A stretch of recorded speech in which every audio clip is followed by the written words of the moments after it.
United Artists Channel 63 presents the United Artists Sports High School Football Game of the Week.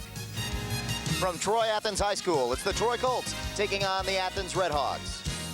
Good evening, everyone. Dave Zorn along with Bob Griglak here for the final game of this season, 1992 season, and what a matchup we have, Bob. Well, this is a game we've been waiting for the last 3 or 4 weeks. Of course, the teams, Athens is rated #1 in their division. They're tied for first place. They've got to win this game, though, in order to get control of their destiny. We have got on the other side of the coin, we've got Troy. They need to win this game to make the playoffs. Otherwise, Southfield could sneak in. Okay, just as we expected when we started the season, a lot of things riding on this game, the final game of the season for both these two teams. We'll be back with the kickoff right after these messages.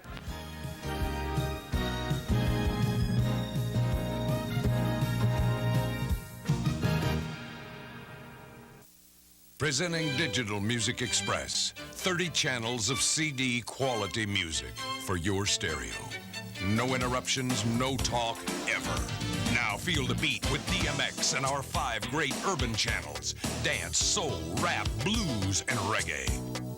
If you like music, you're gonna love DMX. Digital Music Express. Just call us today.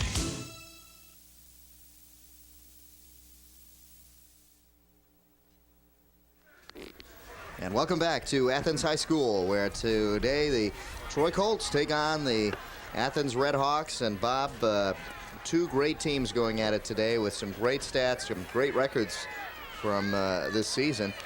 As you can see, Troy 7-0 in the league, 8-0 overall. Troy Athens 6-1 in the league, 7-1 overall, and that one loss came to Losser. That's right. This is a big game, particularly for Troy. Even though they have a better record, it's hard to tell. The problem that they have is they're tied with 2 additional teams in their league, and they've got a chance that if they lose this game, that they can actually be out of the playoffs. Hard to believe, but they can be. They're ranked 3rd in the state in their division, so they've got a powerhouse team in regards to wins and losses and statistics. But they don't do anything fancy, Dave. Basically, they keep the ball on the ground, they throw when they have to, and they throw it on the run. So just look at today's referees and officials. I believe they are going to wear the mic today, so we've got the advantage of hearing the call. We wouldn't miss any flags today.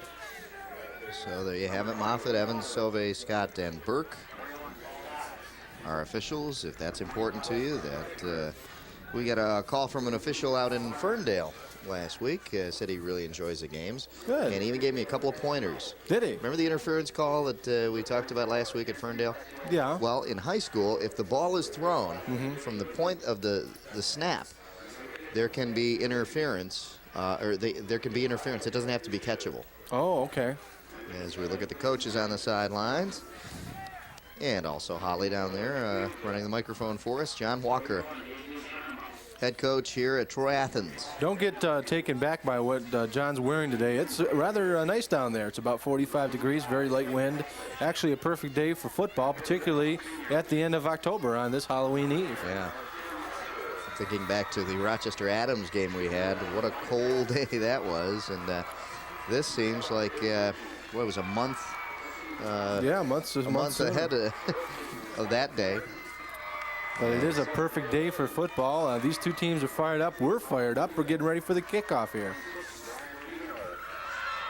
And the Troy Colts will be kicking off to the Redhawks. A little problem in getting the game started here. The Colts taking their time. Back to receive for Athens is Tom Harris, number 13, number 21, Joe Wilson. And also, looks like number 33 back there for Athens, or 32. There we see head coach Gary Griffith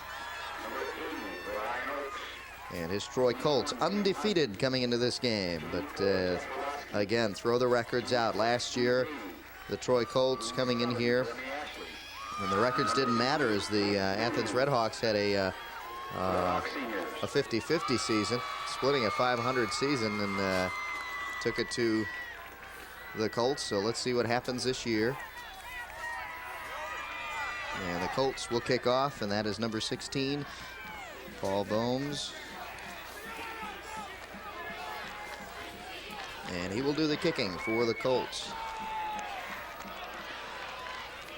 Today is Halloween, and let's see if any team has any tricks are on his sleeves. Up there the you sleeve. go. And I don't think so. This will pretty much be straight out.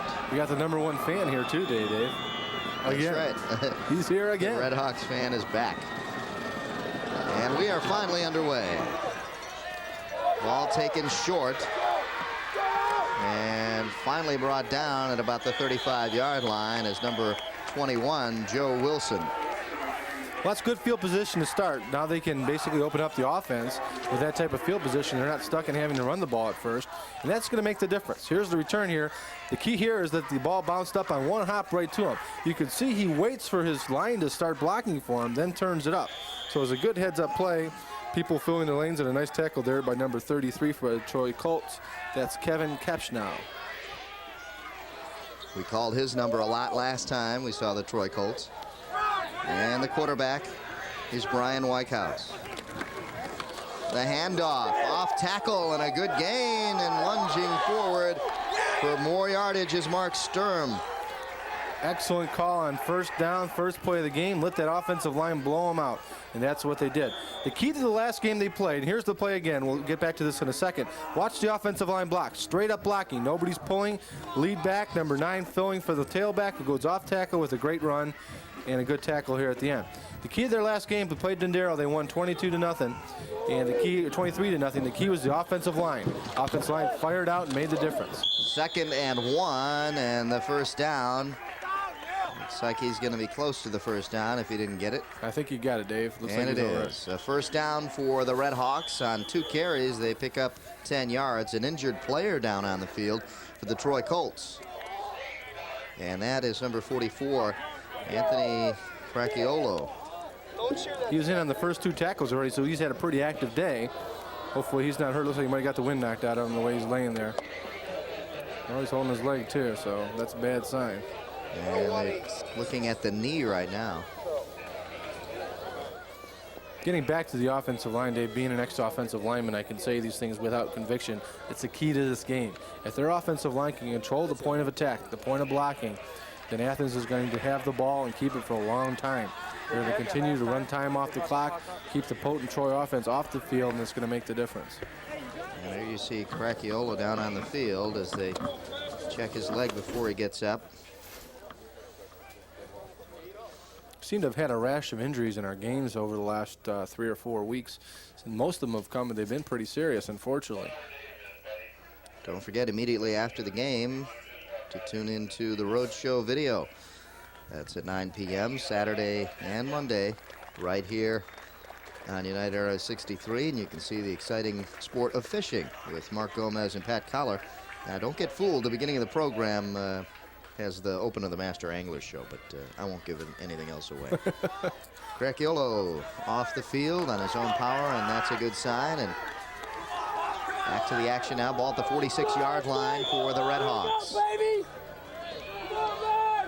Whitehouse handing off and spinning away is Brent McDonald, the junior, falling forward for about 4 yards. Bob looked like he was going to be stopped for no yards and came up with a nice gain. He was hit about 2 yards off the line of scrimmage and spun out for another 3, so he got about a 5-yard gain. But it was a good second effort on his behalf because there's nothing fancy about that play. The defense held him. They didn't wrap up the tackle. 2nd and 6 now for the Red Hawks on the move, and again it's McDonald trying to go outside, gets a couple of yards and stopped there by the Colt defense on the tackle. Number 49, that is Blake Williams, and number 22, Chad Benson.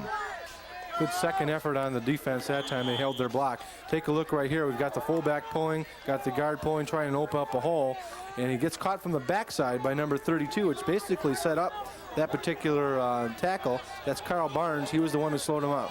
And Ray Dawood in there, number 20. A quick slant in pattern, and it's complete for the first down to Jeremy Ashley. He's our hot receiver. Last time we watched him, he did a great job off the tight end spot. And just a little slant pattern, they're throwing the ball right out to him. That's a tough play if you get the ball out there. The defensive line has a real good chance of blocking that one if they get their hands up. But it's such a quick play, Dave, they really can't, they have to react to it, and they can't get their hands up quick enough. And the Redhawks on the move. 1st and 10, ball at about the 38-yard line. Handoff off tackle and bouncing outside for a big gain and a flag thrown. Matt Schiffer on the carry, and a flag is thrown. That's thrown by that line judge. It's usually a hold or a clip. We'll see what happens here. I don't know if that was designed to really bounce outside like it did, and that may have caused the holding call as we see it. And that'll bring the Redhawks back on another 1st down play now. That was a shame, I'll tell you that, because he had some room on the outside if he's able to break it. That hold might have came from one of the interior linemen after he already passed him, because there was nobody out in front of him in regards to the play. So that was definitely an ill-timed call. It'll bring up a 1st and 15 now. 9:24 left in the 1st quarter. No score yet. This is the first drive, and let's see if we can see the holding call here. Watch him bounce outside right here. He's going to bounce outside. Can we see a hold? I don't see it right there. 44 looks like he's got a hold of him. That might have been the call right there. Might have been on Mark Sturm. Well, back to the action, and it's a pass play out to the original line of scrimmage. Gain of maybe 5. Well, let's see. They stop McDonald right there, so it's back to the original line of scrimmage, and it'll be 2nd down and 10 now. McDonald was a little mad at himself. He felt he could have broke that one tackle. He had a lot of running room here on the sideline. Could have broke it for a big gainer.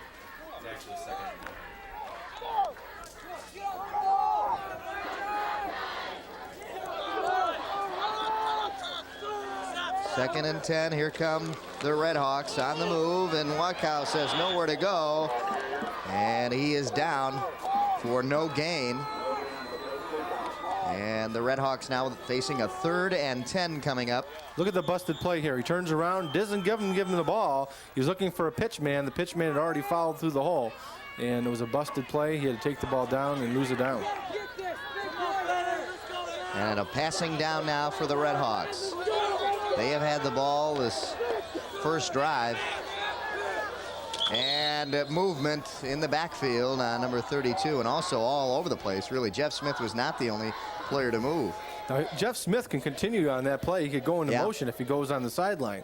So that particularly wasn't the call. If he would have continued down the sideline after going forward, he would have been okay.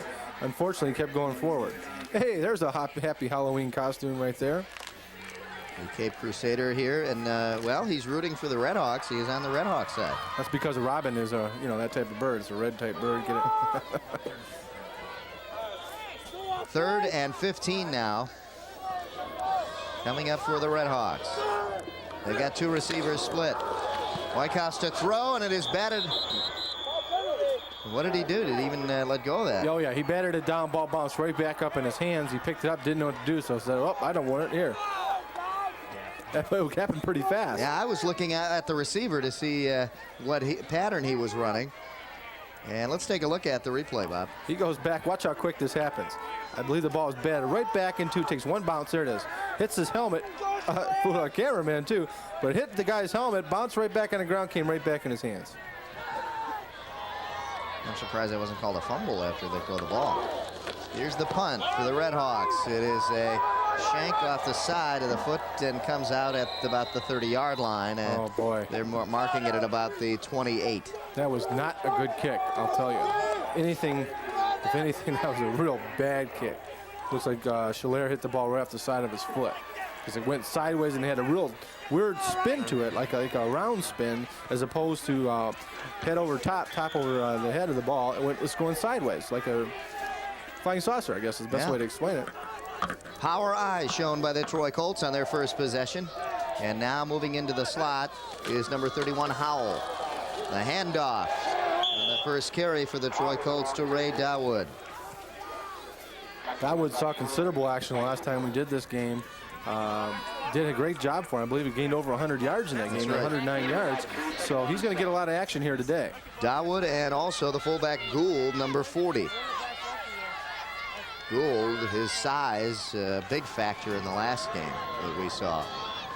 Here's your score, 0-0, as the pitch goes back to Dawood, trying to get loose, and almost did, Bob. He's about one step away from breaking that one outside. Looked like one of the linebackers, Ryan Alfeld, kind of got him by the ankle and tripped him up, made a good tackle. If he didn't get him, he had a lot of running room, he had momentum. Let's take a look here if Alfeld was the one to make the tackle. He gets his momentum up here going upfield. Watch right here, 55 right there, grabs him by the ankle and makes the tackle. 3rd and 5 now. The pitch back to Dawood. He has seen the ball a lot in this series, and he is brought down on the play, number 86, Steve Dady. Great tackle there. A good Colin Beal got in and made the tackle on the second effort. Otherwise, Dawood had a first down. This is going to force Troy to punt. Take a look at the second effort here. Watch number 22 at the last second. He's going to get a first down here if 22 doesn't come in and wrap him up. 4th and about 2 yards, and a punting down, and a good one it is for the Troy Colts.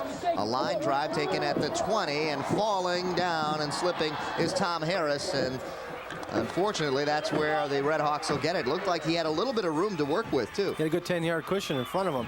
That snap was terrible. He caught the ball to the side of his body. He had to straighten his body out and then kick it and then boomed one.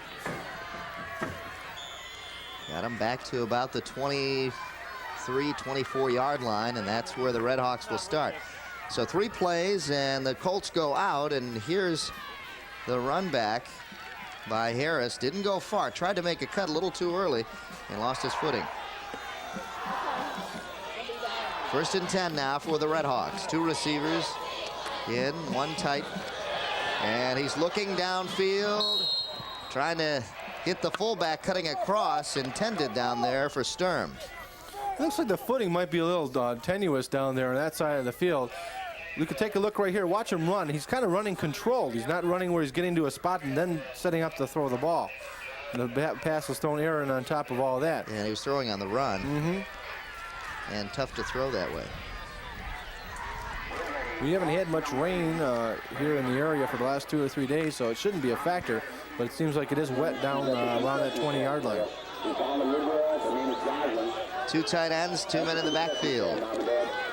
Whitehouse handing off to the fullback, and not much room there for the Red Hawks again. On the carry, number 35, and that is Schiffer, Matt Schiffer. Having 2nd and 10 puts the Red Hawks in a pretty terrible position in regards to they don't really have a big play offense. They pretty much stay with that ground game, and if they don't get 3 or 4 yards on first down, they put themselves in tough position to have to throw the ball. That puts a lot of pressure on the quarterback. Schiffer and McDonald in the backfield. Again, 2 tight ends. They give it to McDonald. McDonald breaks it outside. A good block out there, and McDonald close to the first down. That was a nice controlled run by McDonald. He waited for his blocking, tried to cut in. Looks like he's going to be a little bit short of the first down, though. Good block out there by Mark Roberts, number 51. Let's take a look. Again, he takes the ball deep in the backfield, and he looks for his blockers. Look at this. Nice controlled run. Cuts the ball back outside. Sees that he might not get the first down. Tries to cut up, but the pursuit catches up to him and leaves it a little bit short. Leaves a 4th and 1.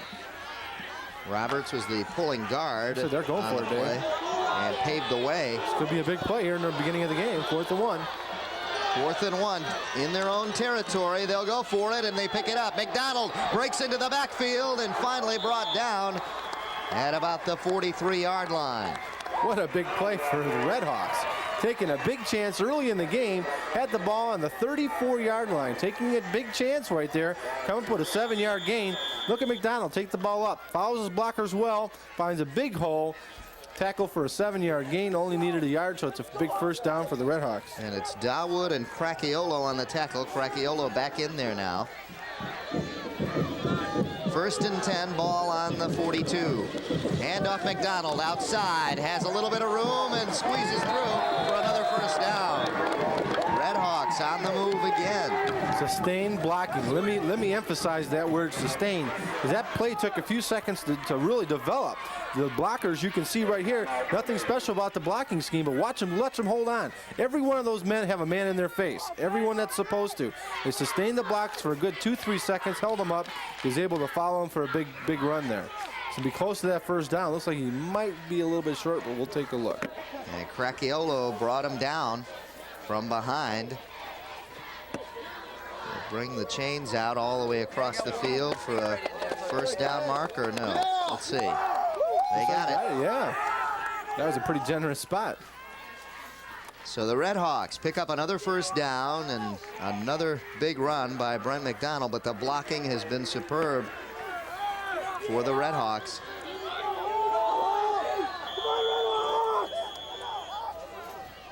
Unusual formation as they have number 44 up in a key blocking situation. He is in the backfield, and McDonald again on the run, picks up about 7 this time. He's a little scamper back, I'll tell you. He's got quick legs and quick feet, and he hits the hole and looks for his blocks real well. And that makes a real big difference when you've got a running back with that kind of speed and that kind of moves. Now watch him. He takes the ball deep in the backfield here, looks for his blocks, makes a nice cut outside to avoid that one, cuts back in right at the last second and takes a nice hit for a 7-yard gain, or so he gave him 6 that time. He gave him 6. Yeah. And an unusual formation. Watch where Sturm is lined up right next to the quarterback. In the backfield, though. This time, carrying for the first down is Schiffer. I'll tell you why they do that, Dave. The reason being is having about a foot or about a yard off the line gives them some momentum to hit the linebacker or hit somebody filling the gap. Otherwise, if you're hitting somebody coming at you, reasonable force will tell you they're going to have an advantage over you. They're doing that for a reason. But to do that, they still have to have 7 men on the line. So keep that in mind, too.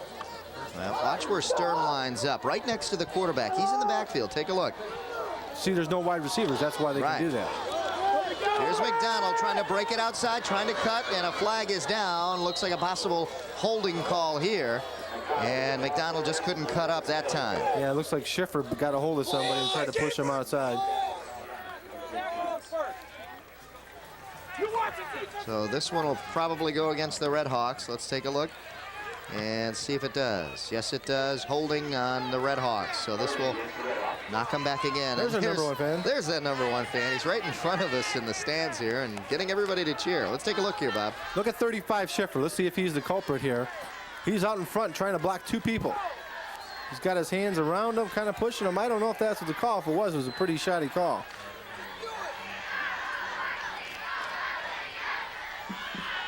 Knocks him back. Penalties will kill a team like this as a ball control offense, because now they've got first down and 20. That makes it real difficult. So the Red Hawks have hurt themselves twice on drives with holding penalties. A timeout called down on the field by the Colts. That's an unusual timeout. 1st and 20, and the Colts call timeout. There's our number 1 fan. Let's take a look at the Athens number 1 fan. He's getting everybody in the game. The last time we were here, he doesn't need coffee in the morning, Dave. Don't forget to tune in to Front Page Football with Mike O'Hara and Kurt Sylvester. Saturday at 6:30 p.m. right here on United Artists 63 as we talk to Lions players and see what's in store for them this season. Bad start so far, but see if they can salvage this season. There you see number 35, Matt Schiffer. He was our guilty party on the hold. Probably got a little talk down there in the huddle saying, watch your hands, son. Halloween day here at Troy Athens High School. And again, a great matchup to end the season here in 1992. The Troy Colts and the Troy Athens Red Hawks, the battle for Troy. The ironic thing is both these teams being in the same city are in different divisions. Athens is in Division 4, while Troy Colts are in Division 3. 1st and 20 for the Red Hawks. The pitch to McDonald. McDonald wrapped up at the line of scrimmage, but he does pick up about 3 yards. Attacked that hole before his blocks got there. He seemed a little anxious that time to get there, and that's the reason for the short gain. He had some room outside if he wanted to pop it out that way. But getting back to the divisions, it makes a big difference in regards to who you're going to play in the playoffs and the type of competition you have. You look at the records here, Athens being 7-1, they've already made the playoffs, where Troy's still battling to make it. Yep, even though they're undefeated. The pitch back to McDonald, and he's going to throw. He's going deep, and the pass was just short. Had he led his man just a little bit, he would have had him. It surprised the defensive backs. But that was intended out there for Brian Schiller, number 25. And Dave, he was open. He had to come back for the ball. It looked like he might have had an opportunity to catch it. Here's the play. Really isn't well hitting. He takes the ball back, throws it deep, and you notice he gets a nice throw off. It just wasn't long enough. Shows a strong arm. Look, he almost caught the ball right at the last second, double team, but that's only because they had time to catch up to him.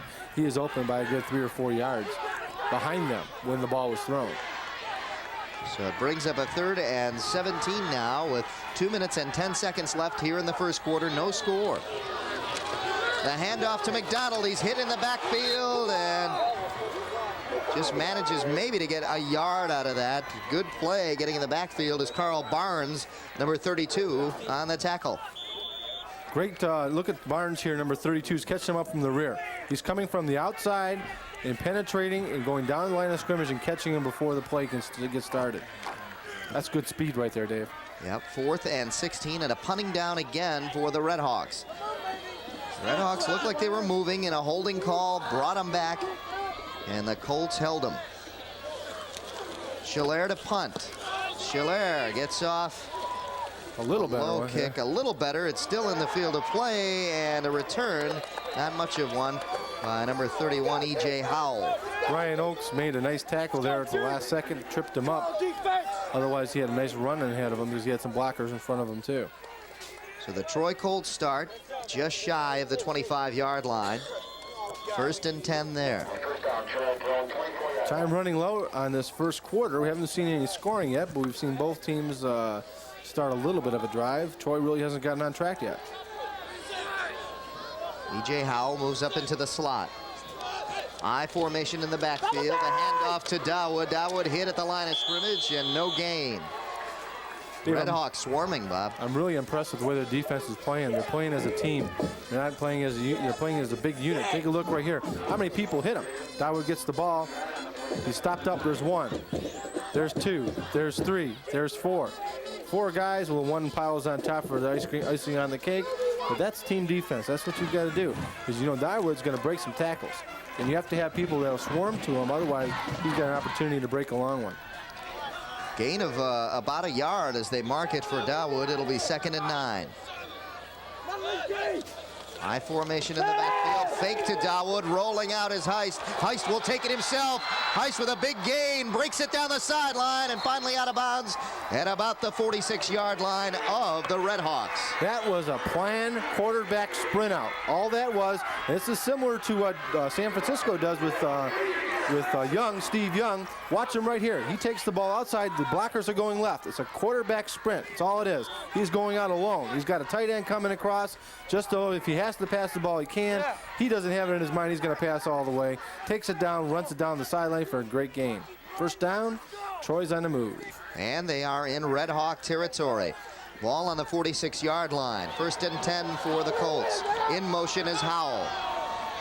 I formation in the backfield for Heist. Heist hands off to Dawood. Dawood breaks it outside. Gain of about 4 and finally breaks away again. Has the first down and finally down inside the 35-yard line to about the 34. Dave, that gets back to exactly what I was saying before. Dawood is going to break tackles. 2 plays before that, they were able to swarm. This time, they're not able to catch up to him. A lot of it had to deal with the speed. Watch him here. Breaks the ball outside. Follows his blockers well. Breaks the ball outside here, and watch him break some tackles. See who gets a hold of his shirt. 86 gets a hold of his shirt. But Dawood, in his strength, shows he can break that out of that one. Breaks forward, gets his momentum going, gets the first down. And finally knocked out of bounds by Colin Beal. 1st and 10 for the Colts. They are on the move. In their second possession as time runs out here in the first quarter, and a good run, a good solid run by Scott Hamus. 4 seconds left on the clock as he picks up the first down. And let's take a look, Bob. Just a straight draw play right up the middle. Nice hole. He takes the ball with speed and power. Nothing fancy about that. That offensive line is firing out and showing that they've got a good offensive line also. And that's the last play of the first quarter. No score, but the Colts are on the move. And only really their second possession, and they're starting to move the ball. Well, the difference in this possession is they're mixing it up a little bit. Dawood's showing that he can break tackles. You know, he almost had a first down in the possession before this, except that he was stopped at the last second on a good tackle. He stopped a yard short. So they could have put up together a drive then. They didn't. This is the second possession. They're mixing it up with a draw, with a quarterback sprint out. No passes yet, but I'm sure with their versatile offense, we'll see a few of those today. The big play, of course, was the run by Bill Heist in the design play. They know Heist has that speed, and he just took off in a misdirection. Everybody was going one way. Heist took off the other way. It's a planned sprint out. You've seen San Francisco, as I mentioned earlier, with Steve Young do that when they're now near the goal line. They use that a lot. They'll do is they'll pull a tackle or guard, shoot them to the wide side of the field. Young will come back on the short side and sprint toward the corner of the end zone. It's the same type of play, but you have to have speed to make that cut, and you can't think about it. You got to really go at it hard. And it's another element that the defense really has to keep an eye on, and it's the quarterback. Otherwise, you would normally just key on the fullback or the tailback, and possibly some receivers coming around on a counter. But the quarterback is another big offensive weapon here for the Red Hawks. Take a look at the wind, the flag flying. It's coming from the north and heading south in towards the Troy Colts. 1st and 10, ball on the 20. Passing in a quick screen, and a pretty good gain for really what looked like wasn't going to gain much. Paul Dodds out there, number 21, on the reception. Cornerback's giving him about 5 yards protection as the ball is snapped. He's dropping off. Because of that, this little flare pass out in the corner gets a lot of yards. He's got about a 6 or 7 yard cushion to get that ball out before he's even met. 2nd down and about 2 yards coming up here for the Colts. Power eye right in the backfield. And off to the tailback, Dawood. He's hit in the backfield, and he'll get a loss on this one. Loss of maybe a couple yards. Dawood, even though he was hit a la Barry Sanders with no blocking in front of him, he sure struggled to try to get that extra yard or two, knowing that he was close to that 1st down. Loss of 2 will make it 3rd and 4 now for the Colts, as the Red Hawks toughen up. And we see the Red Hawk hopefuls here. She's going trick-or-treating tonight. She just wants to get an early start. See? Yeah. Wearing their costumes. 3rd and 4 now. A big down for the Colts. Heist will go to the air. He hits Garrett Gould. And let's see where they mark this one. Looks like he got the 1st down. He did by about a yard. Gould has got that size. He's got good hands. You take a look. This ball is thrown behind him. He makes a really nice catch out of this.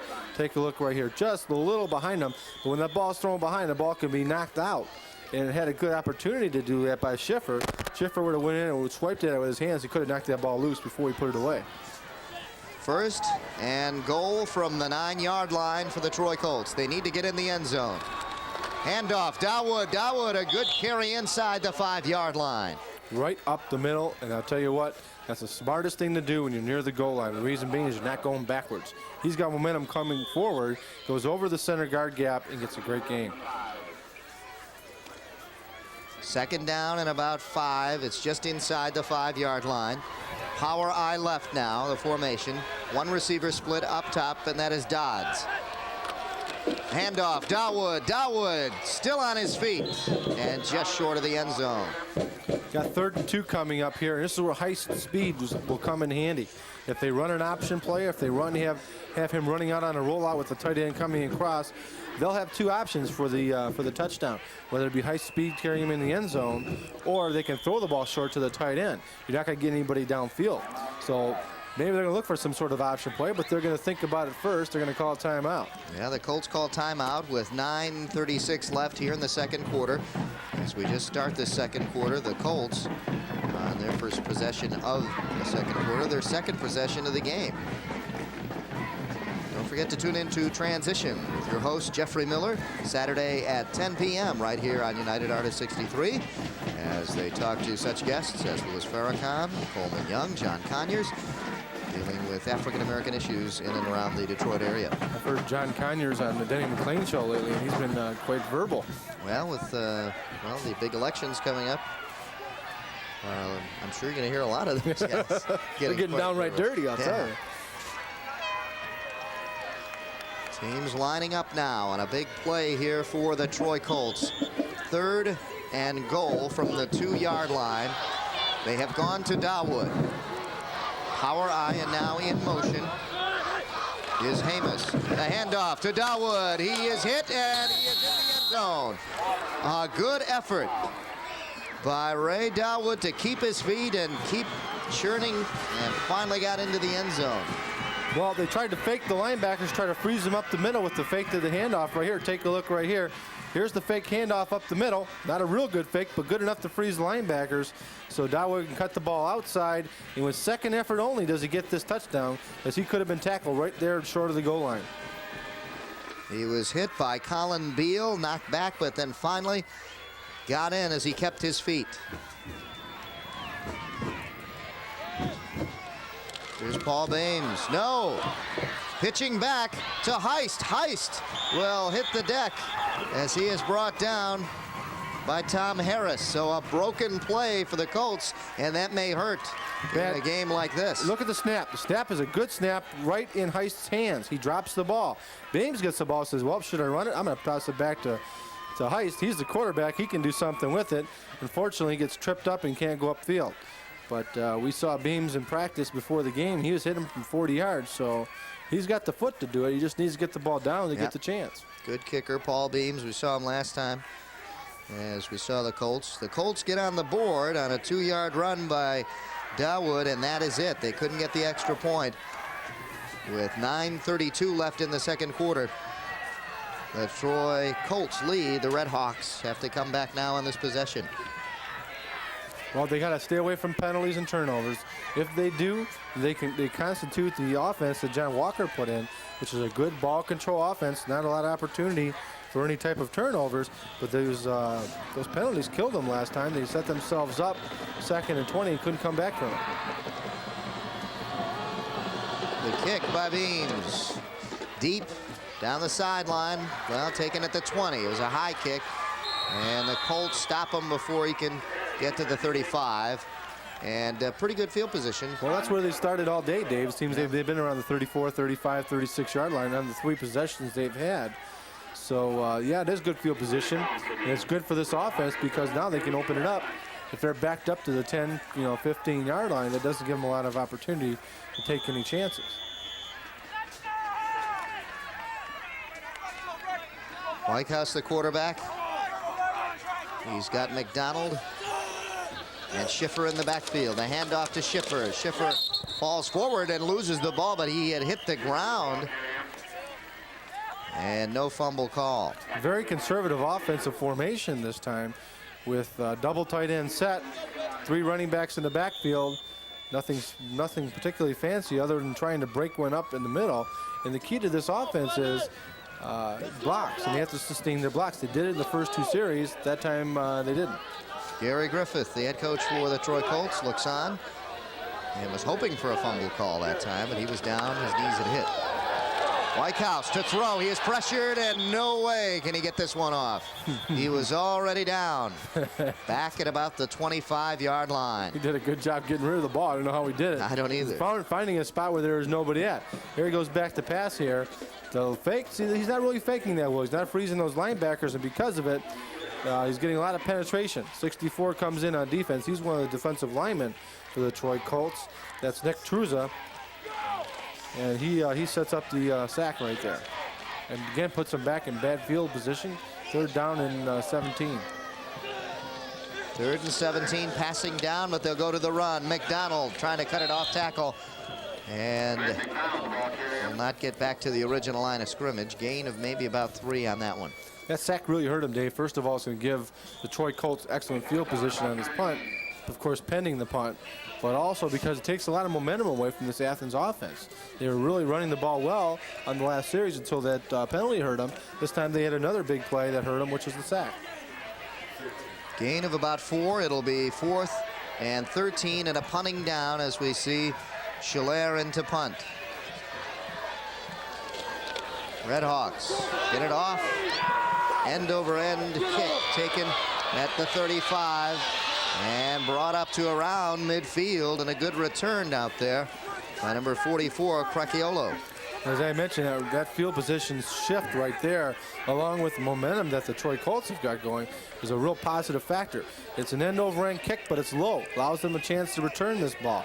Before he's even touched, you can see right there he's got a 7-yard spread. He's running control up the sideline. People running the lanes get to him before he gets to the 50. He's just shy of the 50. We'll call it the 50. All right, 1st and 10 at the 50, and here come the Troy Colts. Single back in the backfield. They go to Dawood on a counter, and you could hear the Red Hawks sideline call it to the teammates on the field. A flag is down, and looks like a holding call coming up against the Colts. Well, if we didn't call it the 50 before, he made it to the 50, and that was it, but now it's coming back. And it is a holding call against the Colts. That'll bring them back. And it'll be a 1st down and long situation now for the Colts. Well, the Colt defense did its job. It held off the Red Hawks on their possession. And just like that, the Troy Colts have the ball again and on the move at the 50. At this point in the season, David, it seems to me that these teams should be in more control of their offenses, so where they're not pushing themselves back and putting themselves in this type of situation, 2nd and 20, 2nd and 17. They've got to play some conservative football here, go up the field, and crank out some 1st downs and keep the momentum going. This particular situation now sets them up for a good pass rush. 6-0 to score. 6:40 left here in the 2nd quarter. In motion is Hamus.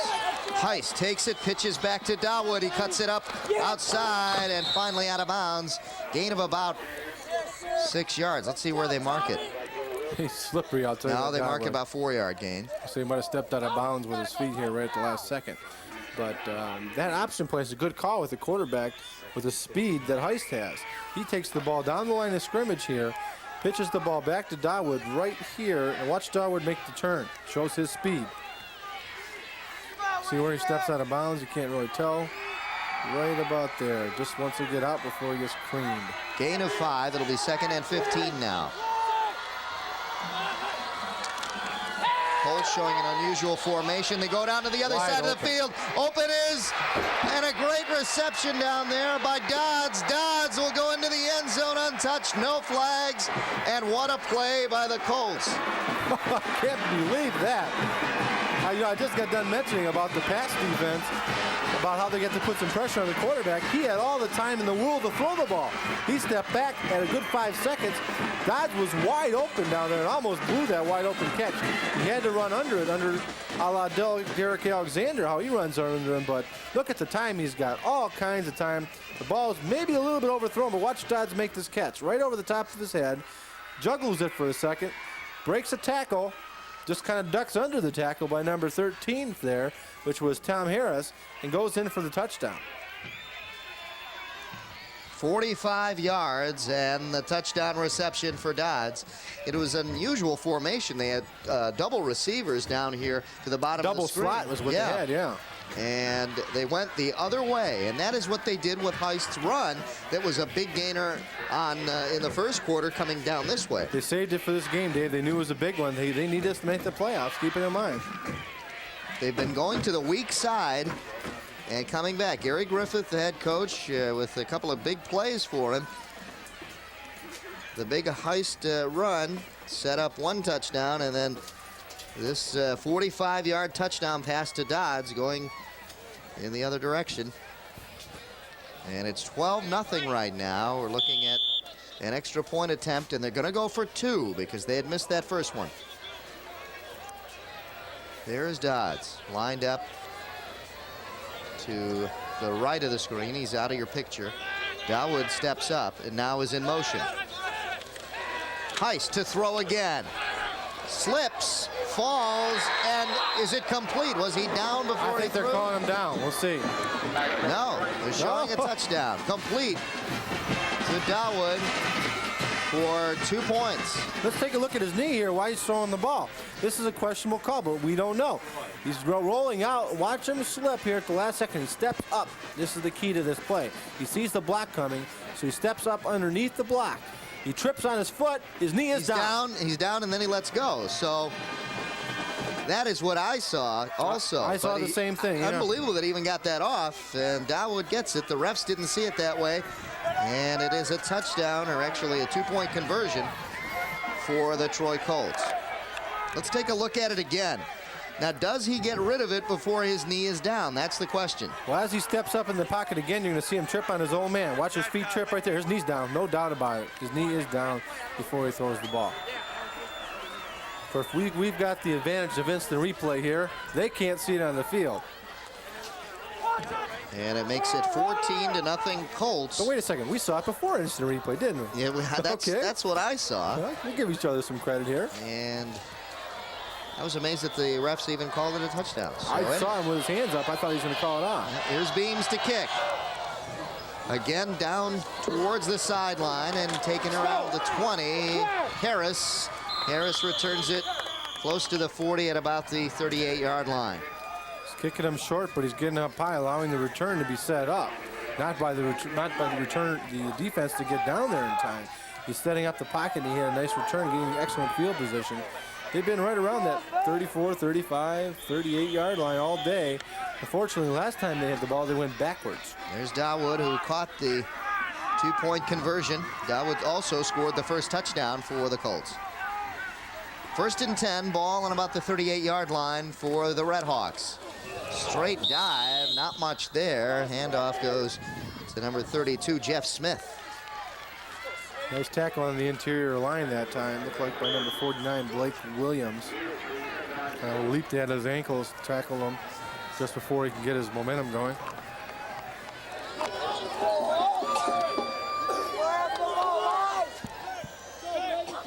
.5:35 left here in the first half. 2nd down and about 7. Diving over the top of his blockers again.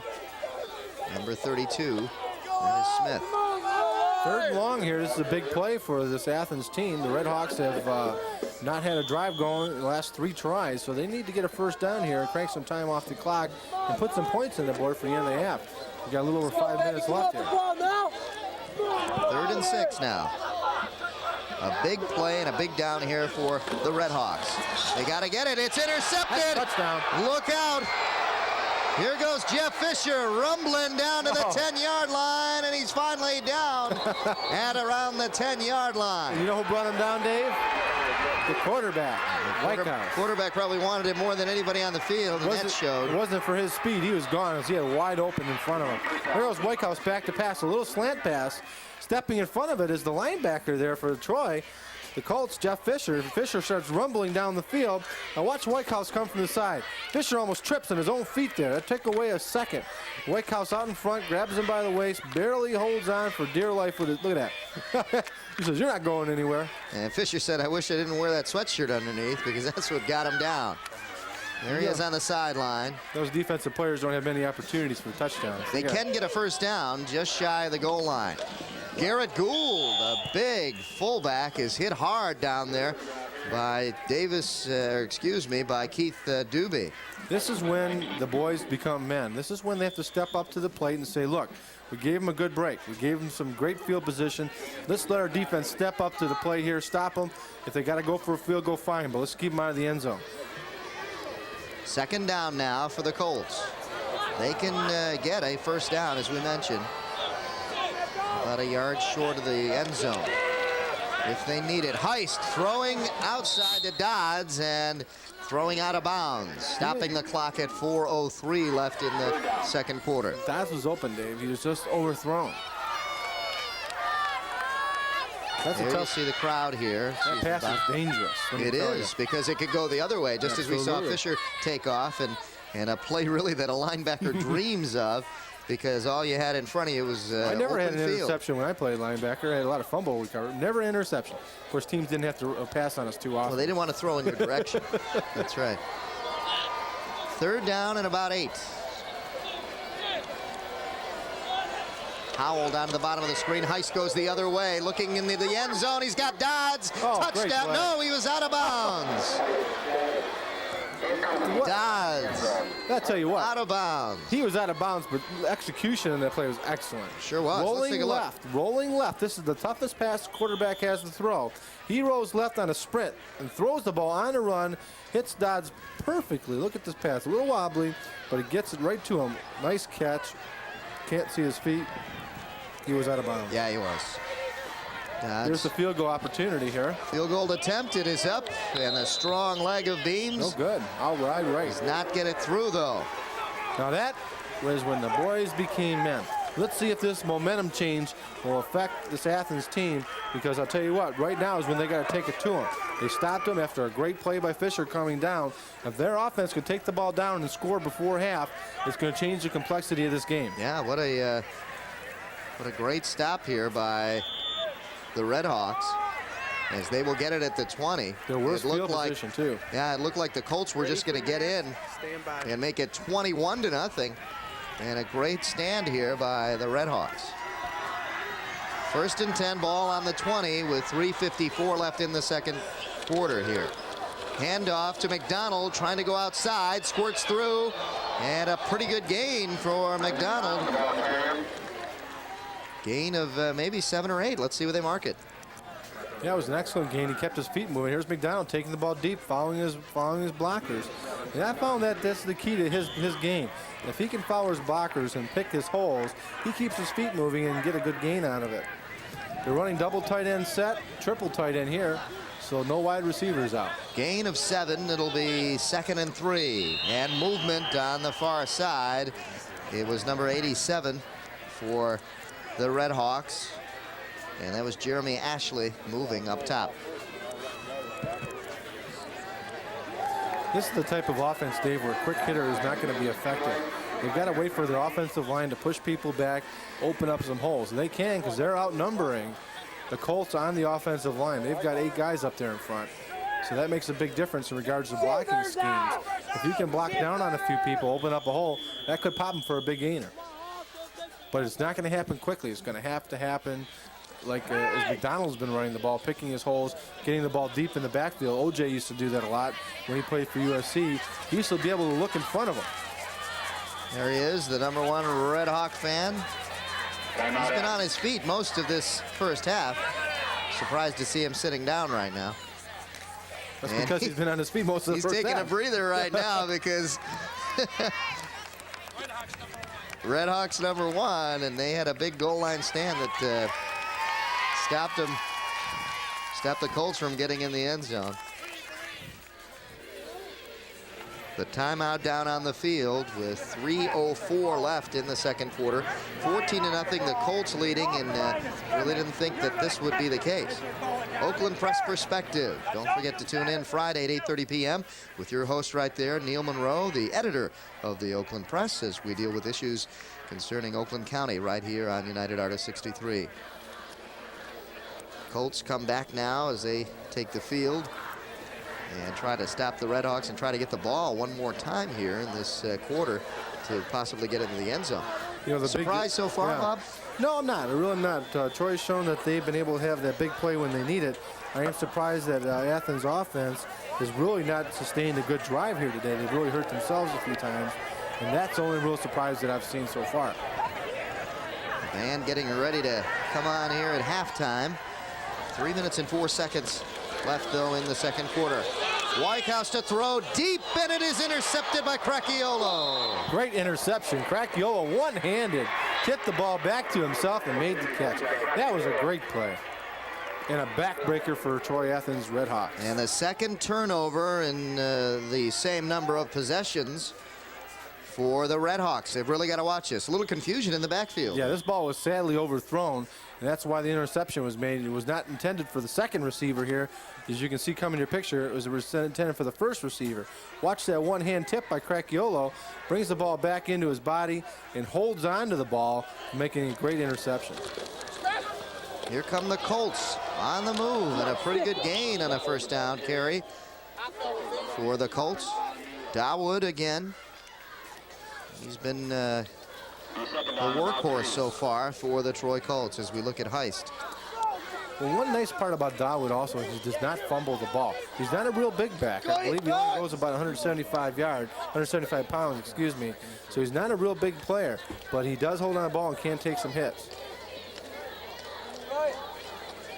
Second down and a long 3 coming up here for the Colts. John Walker looks on as his defense stopped the Colts last time right around the 10-yard line. And a good job. Now they've got to stop the Colts again. Clock approaching, 2 minutes left in the second quarter. In motion is Howell. Heist handing off to the fullback, Gould. Gould looks like he may have picked up the first down. No, it looks like they're marking it just a tad short. They brought the ball back behind the 45, so they're going to be a tad short of the first down. Clock is going to continue to run here, and that's a big key factor because they're running out of time if they want to score here in the second half. 3rd and inches. Here are some future hopefuls to play on this field. They're not going to get many days like this, are they? Yeah. The pitch back to Dawood, looking for a first down, has the first down and more. Gain of about 6 on the play as he gets inside the 40-yard line. That stops the clocks until they can reset the chains. So it gives them a few seconds here in the huddle to make a call. Here's Dawood taking the ball up outside, cutting it back in. Really reading his blocks well. He's a really shifty runner with quick feet. Just under 1 minute and 30 seconds left here in the first half. Handoff the other way. E.J. Howell. And you can hear the sideline of the Red Hawks cheering on the big stop there. Mark Roberts, number 51, made a nice tackle. Slammed him to the ground. There he is, 51 in the middle of your screen. Let's go, D! 2nd down and 9 now for the Colts. Heist steps up. He's got Gould and Dawood in the backfield. Howell and Dodds are split up top. Fakes the handoff, goes to the air. He's going for Howell, and that was almost intercepted by Harris. Harris had the ball in his hands. I think he was kind of screened at the last second, lost sight of the ball. Otherwise, he had definitely an interception. There he goes back to pass Heist again. He has a strange setup and throws the ball from back behind his ear. It has been effective, but overthrows him that time. Harris just takes his eye off the ball and misses the interception. Sets up 3rd and 9 with 46 seconds left, so they've got to get a first down to have another chance at it. Hey, Bob, the Ghoul is back. Spencer Goolski, he's back. Yeah. I'll give you one guess which cameraman shot that. Bubba? It had to be. 3rd and 9, crucial down for the Colts. They want to get anything before the end of the half. Heist fakes. He's got Dawood. Excuse me. The pitch is out. It's anybody's ball. And the Red Hawks get it with 38 seconds left in the half. Not a good call. I'll tell you what, Heist just kept that ball himself. He was looking to pitch the ball out, but Dawood never looked for the ball. Take a look here. Here's Heist going down the line. He's looking up. Dawood's not even looking at him. He pitches the ball out, way out in front of Dawood, who's basically demolished after the ball gets by him. It looks like the ball is recovered by number 84. That's Jeff Rabowski. Jeff Rabowski. 1st and 10 for the Red Hawks. Clock at 35 seconds and counting down here in the first half. Whitehouse trying to get the backfield in order and finally does. It's the handoff to McDonald. McDonald with some room to run. Breaks it and just about picks up a first down, but the clock's still running with 7 seconds and counting down here. 17 looks like. Yes, to be one more play looks like left here in the half. They've got the opportunity here to throw a pass. They're coming out of this huddle really slow. They're 7-6. They might not get this one off, Dave. Let's say, look, there's the Ghoul, our version of the Ghoul, and that'll do it here in the first half. The Red Hawks trying to scramble and get something on the board. Couldn't do it, but the Colts, surprisingly, I think, Bob, stun a few people here early with some big interceptions, making things happen against the Red Hawks, and they lead 14-0. Not really surprised. The record has shown that they've got a good team. They just have to stay away from turnovers. One turnover they did have, Athens didn't have a chance to take advantage of it because of the time left in the half. So we'll see what happens in the second half. The score here at halftime, the Troy Colts 14 and the Red Hawks nothing. We'll be back with some halftime stats for you and more action right after these messages. Stay with us.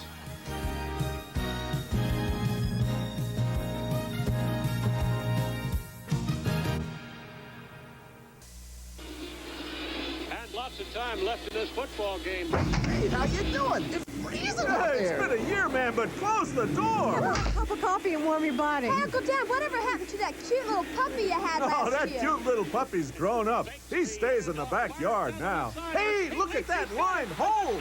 He's in for the end zone with a touchdown. Animals need warmth and companionship, too. We're back here at Troy Athens High School, and the Troy Colt Band is down on the field right now. Let's see if we can get a glimpse of both bands, and let's head down to the field.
Presenting Digital Music Express, 30 channels of CD quality music for your stereo. No interruptions, no talk, ever. Now feel the beat with DMX and our 5 great urban channels: dance, soul, rap, blues, and reggae. If you like music, you're gonna love DMX. Digital Music Express. Just call us today.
blanc. Répétez. Mouton et blanc. All across the country, cable television is beginning to change the way we live. In small ways. Great ridicule. And in more important ways. And today, no one brings cable television to more people than TCI. Okay. I'll give you 2 Toby Barlows for 1 Danny Baxter. Barlow couldn't buy a Wicked. A few years ago, TCI brought cable television to the people of Fergus County, Montana. Residents report, Fergus County hasn't been the same place since. Hot enough for you, Red? Well, actually, Merle, recent meteorological trends do appear to validate suppositions about global warming, the so-called greenhouse effect, as it were. Fill her up. Halftime here at Troy Athens High School. The Troy Colts lead 14-0 over the Troy Athens Redhawks. But if you look at the statistics here at halftime, you can see the passing category is where the edge comes in for Troy. With 68 over 18 for Athens, 97 yards rushing for the Colts, and Athens 77, so an edge of 20 there. And really the total yards offensively, you can really see the edge going to the Colts. One of the key statistics that doesn't show up there are the penalties that hurt Athens. Twice they put themselves back in a position where they couldn't fulfill a drive that they started off on, and also they had a sack that also hurt them. The turnovers 2-1, Athens 2, and the Colts 1. The one turnover for the Colts came right at the end of the first half, so that really didn't affect them. But the one turnover that Athens did give up was down by the 10-yard line, and Troy Colts missed the field goal, so that didn't hurt them on that particular possession. And first downs, Athens leads 6-5 in that category over the Colts. There you see Whitehouse, the quarterback for Athens. Now, last time we saw the Redhawks, it was not Whitehouse who was starting, but Brian Schiller, number 25, who was their quarterback, and they have switched back to Whitehouse this year. As we see more of the fans here on Halloween Day, as the Troy Colts lead 14-0 over the Redhawks, and really still anybody's game though, Bob. Well, the first person to score in the second half, I believe, will take charge of the game. Momentum will make a big difference. You're not going to have any adjustments to make after this this particular possession. So the first team to score, I think, will take control. Okay, let's see if that is true. It is starting to cool off a little bit here now.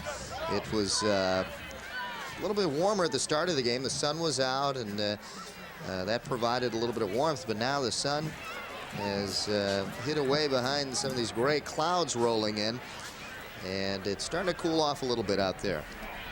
Wind also coming from the north. And don't forget to tune in to the Roadshow video program right after the game, Saturday and Monday nights at 9 p.m. right here on United Artists 63. Get a load of the exciting sport of fishing. You say that without conviction. Without conviction. I saw Mark Gomez there taking a nap, and Pat Collard dozing in the boat there. Got a chance to see the show too. It's a pretty good show this week, so tune in. There is Mark. He's awake now, and he's doing the football game though. That's why. Got to keep him on his toes down the sideline. That's why. And we are ready for the kickoff. There you see the kicker, number 25. And that is Brian Schiller. You know, Dave, we never wore gloves when we played. I wonder why all these kids get to wear them now. Well, because technology. Oh, okay. Deep kick, and it goes into the end zone. Now, a little bit of help from the wind, but not that much, and it's just a great boot there by Brian Schiller, number 25, the kicker. And the Troy Colts will get it at the 20-yard line, their own 20. And let's see what the Colts can do deep in their own territory to start the second half here. They lead 14-0. First and 10. In motion, Howell. He goes into the slot. A handoff. Going to Dawood, and they stop him in the backfield. Look at the blocking scheme that time, Dave. The blocking scheme was broke down a little bit. A lot of penetration on the defensive front. Linebacker filled that gap, got him in the backfield for a 3 or 4 yard loss. Yeah, they did. They got him for about a 4 yard loss. It'll be Second down and about 14 coming up here. Bill Heist, the quarterback. E.J. Howell in motion. Gould and Dawood in the backfield. Hand off to Dawood. Off tackle, trips behind Gould's foot. Got to pick those feet up. He hit the hole too quick. That's what happened. He sustained his block. Gould made a nice block. Watch number 40 here make the block. And watch Dawood run right into him before the block is made. Right there, tripped on his foot, as Dave said. Couldn't get his balance back. Got his knee down. Gains about a yard, so it'll set up third down about 12, 13 yards. Third down, and not a very good offensive series here for the Colts. Let's see if they can pick some yardage up here. Dawood outside has the first down and more. And finally gets out of bounds at about the 36-yard line. Dawood showed some excellent balance there. He ran into Tom Harris going full speed, knocked him down, gained 4 more yards. Here's Dawood going around the corner. He's got blockers in front of him. Look at him turn the speed on. Runs right by quite a few players right there. Runs by Fisher. Watch him, boom. Run into Harris, knocks him down, gains about 3 extra yards. First down and 10. Good play. Ball on the 35. Well, it looked like they came out flat, and that play broke it loose for a first down after the 35. Howell down to the bottom of the screen. Hand off to Gould, the fullback, and he just powers his way to 4 yards and may have even picked up 5 on that one. Offensive line surge was excellent. Gould, of course, being the big body that he is, he's 6'3", 205. He's bigger than most of the defensive linemen on the Athens team. So he's definitely going to get a surge and be able to push some of those guys backwards, which he did for a 5-yard gain. Yeah, he picked up 5. 2nd and 5 now in a good position for the Colts to be in. Ball out to the 40-yard line. Paul Dodds down to the bottom of the screen. Howell in motion. Back up top. The pitch goes out to Dawood. Dawood looking for room, hitting the backfield, and hit for a loss. Oh, great defense that time by Athens. David Litke got in the backfield, one of the defensive backs, saw it coming, and forced him up and made the tackle. Watch right here. Here's the pitch. Dawood gets the ball, looks up. Before he can look up, look at number 12 come in, grabs him by the ankles. Great play by Litke. Loss of 6 yards on the play. It'll be 3rd and 11 coming up now for the Colts. Brian Oates also did a great job defensive end coming up and filling on that play. So I'm going to give him some credit on that tackle also. 2 receivers down to the bottom of the screen. It's Dodds and Howell. I formation in the backfield. Heist to throw. Down the short side of the field. It is batted away. Caught. And it is caught. Let's see if he made the reception. No, it hit the ground. Man, that looked pretty close. Dodds falling forward, trying to catch it. And seems like he knocked the wind out of himself on that one, diving forward. He would have been short of the first down anyways, would have set up 3rd and 5, but as it is, it's 4th and 11. Let's take a look at the tip pass. Let's see if he does make the reception. Ball's batted straight up in the air. As it comes in, you can watch Dodds dive for it. Let's take a look at the ball. See if the ball touches. He catches the ball. That is a catch, I believe. But the ball bounces up into his hand. He used the ground to trap it and catch it, I think. If his hand was underneath the ball, though, that was a catch. No, I think it was on both sides of it. Okay. And the bottom of the ball hit the ground. I'll buy it. And, well, the refs called it. I'll buy it. And they had to buy it. The Colts did buy it. No argument put up on their side.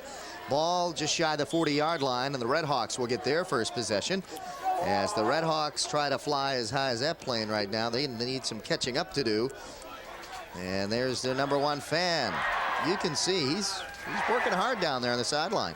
He's got a little thermos there. I don't know what it is. Hand off McDonald. McDonald gets about 6 or 7 yards on that one. He's averaged, when he's had a good run, averaged 6 to 7 to 8 yards a carry.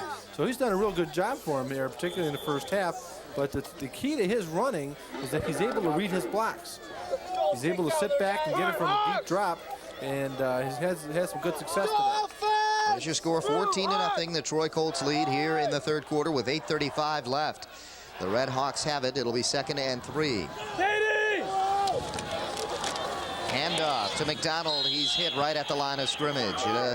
Good job by the Colts to just bunch that up. Well, I just got done praising him for the way he reads his blocks. That time he put his head down, didn't look at the field at all, didn't read any blocks. So there was nowhere to go that time. No gain. 3rd and 3 now for the Red Hawks. This is a big 3rd down, Dave. They need to convert this and put together a drive, because if they can score right here, they're going to get back in the ballgame. Whitehouse, the quarterback. Handing off to McDonald, cuts it outside and hit hard. And a good play by Fisher, number 55. I would call it better than a good play. That was a great play. He stood him up and just pounded him down to the turf.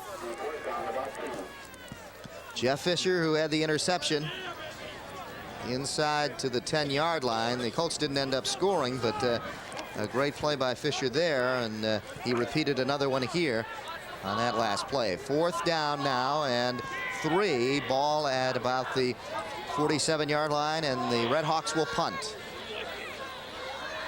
Now watch it. Schiller is also a quarterback, but they give it to McDonald. McDonald on a trick play, picks up the 1st down and runs over a tackler, Howell, at about the 30-yard line, and a big play for the Red Hawks. They had to come up with something like that. I was just going to mention, in the first half, they went for it on 4th and 1.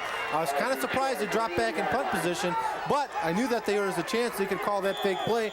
They did. McDonald made a great run for the 1st down. What a good call. I'll tell you what, John Walker's really showing some guts here in this game. He sure is. He needed that play. Could not afford to have another drive fail. Whitehouse on a handoff to McDonald again. Inside and squirting through for another gain. McDonald, a slippery type runner. He can get in, find that little opening, and get through. It's the feet, the quick feet. He slides through. He just kind of bounces off people. He's not a real big player. Let's see what he runs here. Go! Keep it going now! Gain of 4. It'll be 2nd down and 6 coming up. It's only 5'9", 170, so he's about the same size as Dawood. So there's really no change. They're good hard runners. Again to McDonald. McDonald hit at the line of scrimmage and stacked up there. Nothing but white jerseys around him. Sets up 3rd down and long, and they need to come up with something here. They're within reasonable scoring drive distance here. The field goal will do them no good. They got to put the ball in the end zone. Gain of a yard, 3rd and 5 now. They might force Whitehouse to put the ball up in the air. He's 2 for 7 only today, so he hasn't really been effective, and he's got 2 interceptions.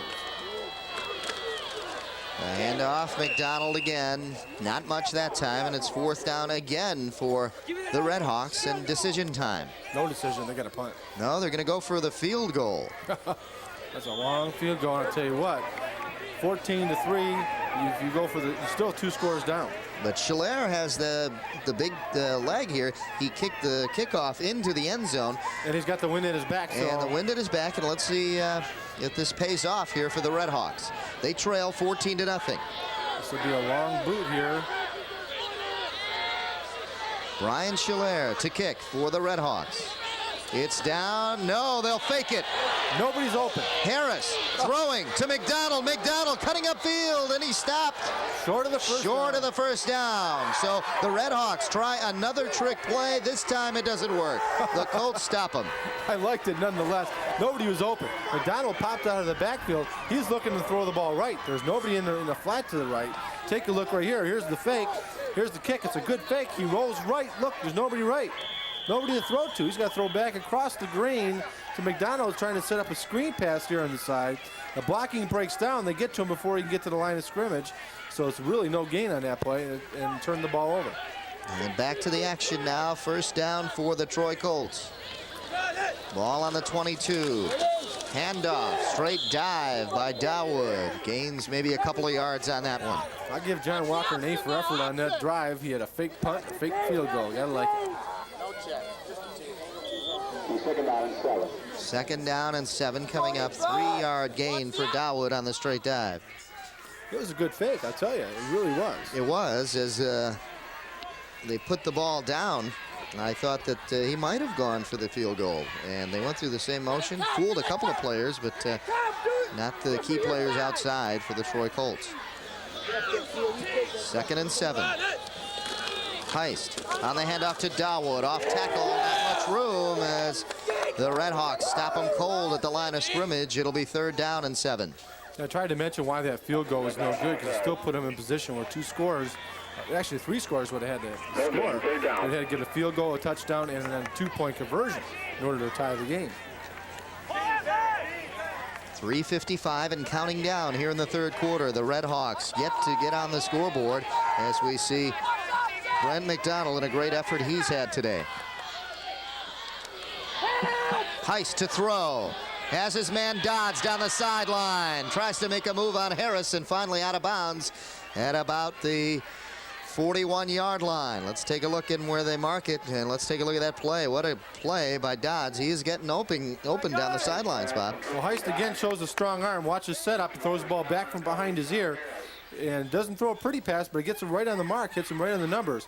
Dodd makes a nice little move down there, steps out of bounds right on the 45-yard line.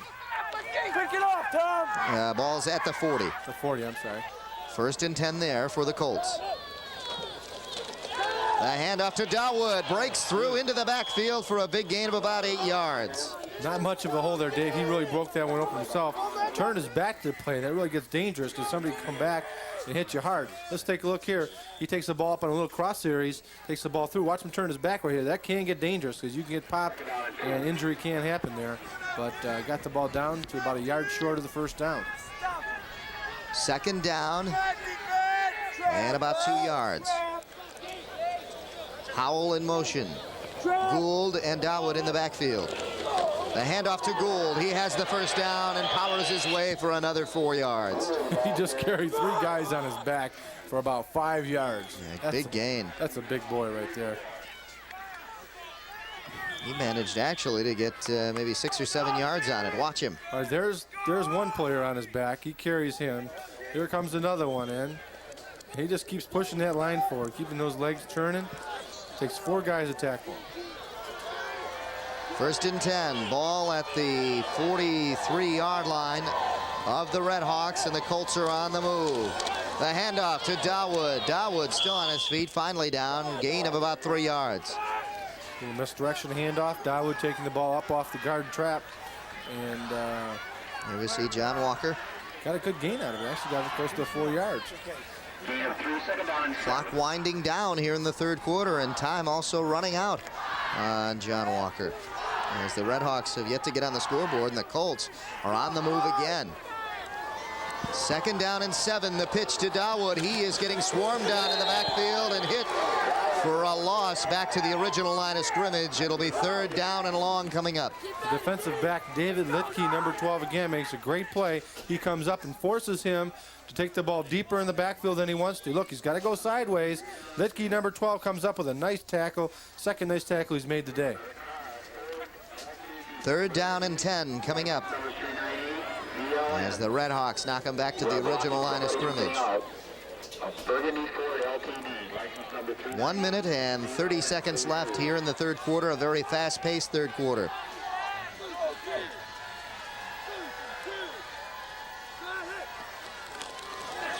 Heist to throw, looking downfield, and hits Dodds, and he drops it.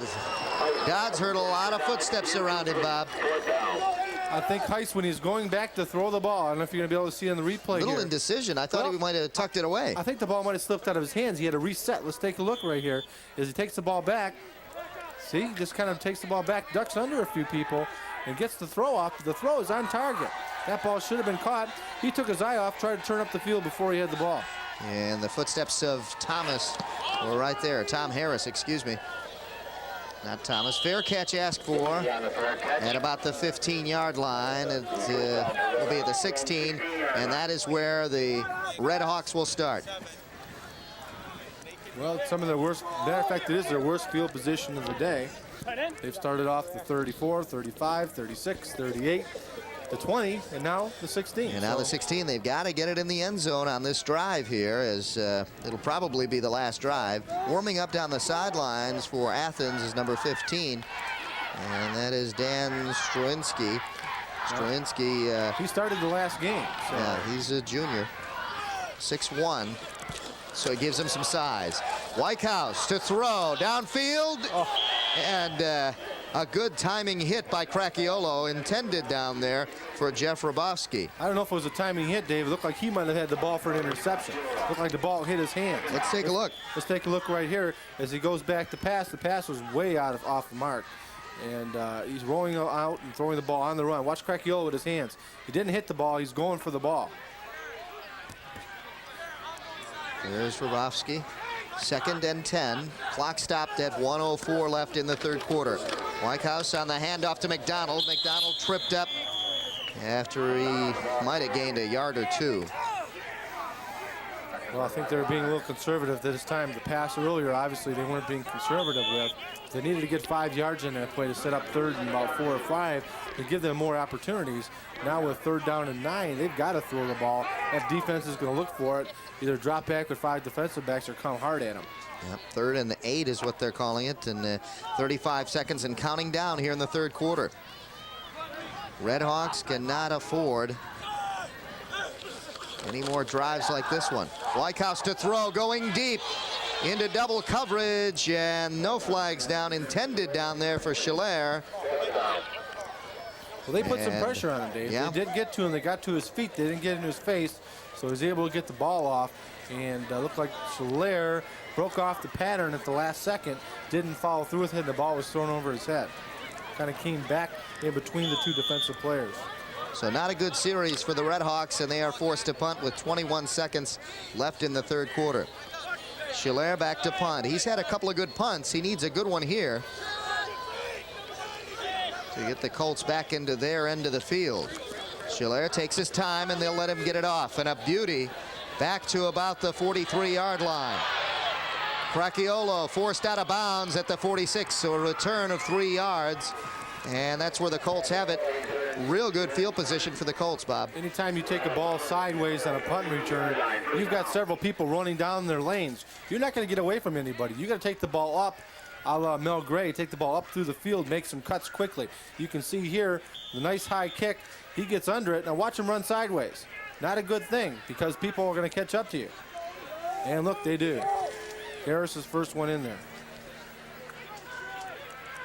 Here's Heist looking over the defense. 1st and 10. Ball on the 47-yard line. The single back is Dawood. Another Dawood in motion. The single back was Gould, and Gould just carries a crowd with him and picks up about 7 yards. That's a great weapon, I'll tell you, when you can do that. Michigan used to do that with Ed Shuttlesworth. He has to run the full back, keep everybody off balance. You got a back like Gould, as big as he is and as strong as he is. He can carry people right down the field with him. And that'll be the last play of the third quarter as we're about to start the fourth. The score 14-0. Still the Troy Colts lead as we're about to start the fourth quarter. And Bob, the Colts really just maintaining defense and offense right now. They don't want to let the Redhawks do anything out of the ordinary. They stopped them on a couple of trick plays too. Or they stopped them on the one, the key one. Well, the Colts, they're not in position to have to do anything specific. They've got to take time off the clock. They want to run the ball, run a few first downs off, and basically stick to their game plan. Now, on the other hand, the Redhawks, they're going to have to take a few chances, and we've seen them having to do it. The fake punt, the fake field goal. But they've got to put some points on the board. They got to get a touchdown and get it fast to get back in this game. 2nd down coming up now for the Colts. 2nd down and about 4. There you see Gary Griffith. His team pretty much in control this whole game. Gould, the single back. Howell is in motion. And the handoff to, excuse me, it wasn't Gould in there. That time was Hamas. Scott Hamas giving Gould a breather. And Hamas comes up with a big gain. Hamas looks a little like you, Dave, running the ball. 5'7", 190 pounds, and this boy can run. Look at this. He's a little fire plug. He runs right through a couple tackles, showed some good balance, and got a great gain out of it. Got the first down. Ball inside the 35-yard line to the 33. Yeah, he does remind me of it. I formation in the backfield. Howell is in motion. Dodds to the bottom of the screen. The pitch goes back out to Dawood. Dawood cuts it up outside. Has a good gain for close to a first down. He does pick it up.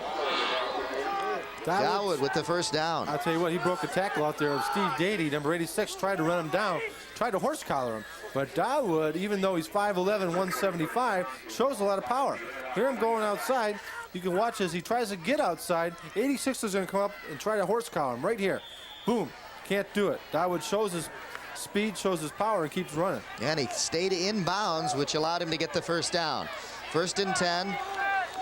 Ball at the 20-yard line. Faked the handoff to the first man through, and Dawood gets it again. Dawood outside along the sideline. Did he get in? Oh, man, if he didn't, this close. I stepped out of bounds just before going over. Out of bounds at about the 1-yard line. Let's see where they mark it. Here's the replay, Dave. Take a look here. Little trap blocking that time. Fullback comes in and fills. Dawood hits the hole quick, cuts outside, and watch his speed right here. Let's see how close he gets to the end zone. He cuts out, runs right around 22, it looks like. Let's watch his feet. Did he step out of bounds? He's in bounds. He's definitely out about the 4. About the three-yard line. 1st and goal from the 3. Handoff, Dawood behind his blockers and gets in. That offensive line saw the end zone. They said, we're getting him in, and they did. That should sew up the game right there for him, Dave. The second touchdown for Dawood. He also got a 2-point conversion on the second score. And let's take a look. There is Dawood right there. 11-13 left here in the 4th quarter. We'll see if they can convert a kick. Will be the first conversion today. Beams with the low kick, and that is not good on the extra point. So the score, 20-0. The Troy Colts lead. Dawood on the 3-yard run. I think I might have jinxed him, Dave. I shouldn't have said anything. Uh-oh. And the Red Hawks are looking at some seagulls right now because they have yet to get on the scoreboard. The fans still in it for the Red Hawks, as you can hear them. Let's go Hawks. Our cameramen, hardworking staff who have brought you these games all season long. Good job, guys, and get a chance to show you some of the people who brought you these games at the conclusion of tonight's contest. And don't forget to tune in after the game for one of Bob's favorite shows. Road Show Video? Road Show Video. All right. With the exciting sport of fishing. With the exciting sport of fishing, that is correct. Stands kind of emptying out here on the Red Hawks side. Just one portion of the stands. We've actually had a pretty good crowd here. Of course, you know, inner city rivalry like this, you're going to see a good crowd and a good turnout. 20-0 the score. The Colts lead it and kicking deep to the Red Hawks. And a good hit, a good quick hit in there. Getting down there quickly. He's getting that college look already, I'll tell you. Yeah. Chris Kretschmer down there, number 25, putting the hit on Joe Wilson. Let's take a look. He splits the seam right here. Nobody blocked him. He came straight through running full tilt. Now, I'll tell you what, it looks a lot harder than it is. When you're running full speed and trying to make a tackle like that, one little move can make you look like a fool. You'll go flying right by him. But he made a nice tackle. 1st and 10, ball on the 18-yard line. And the Red Hawks starting deep in their own territory again.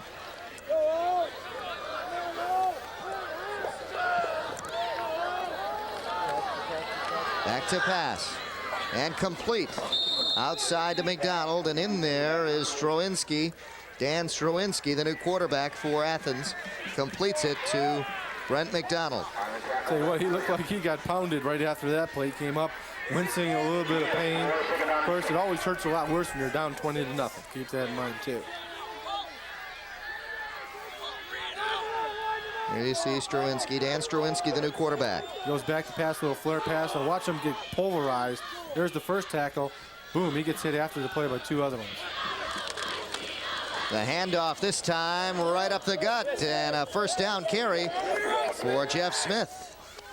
That's the first time Smith has carried today, and he made a nice run that time. He carried earlier in the first half, I believe. One time. Smith did get in there, yeah. Okay. Remember calling number 32. There he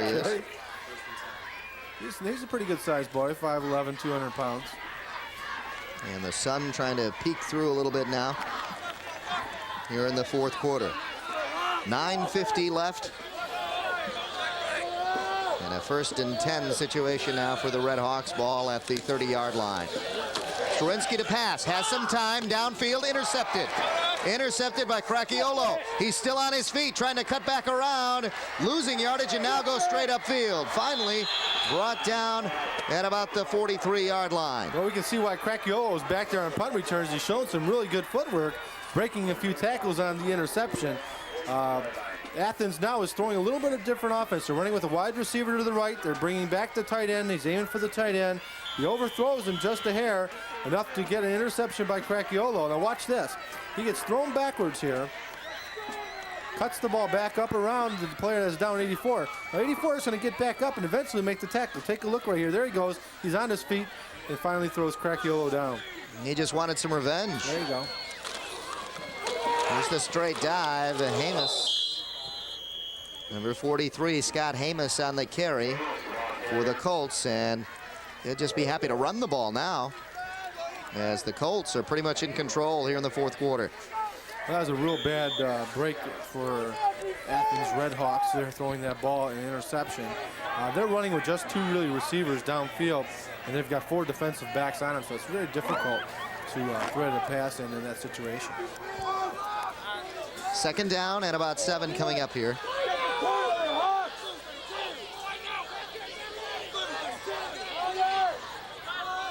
Dawood,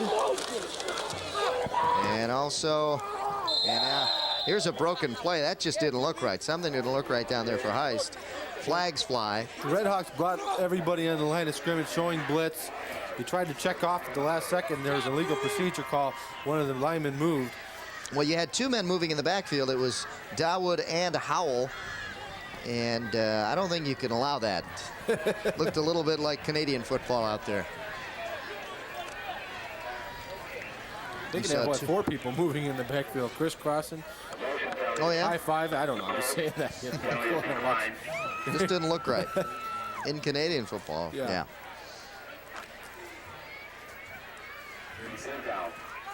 8 minutes and 20 seconds left in the game. 20-0, the Colts in control in this one.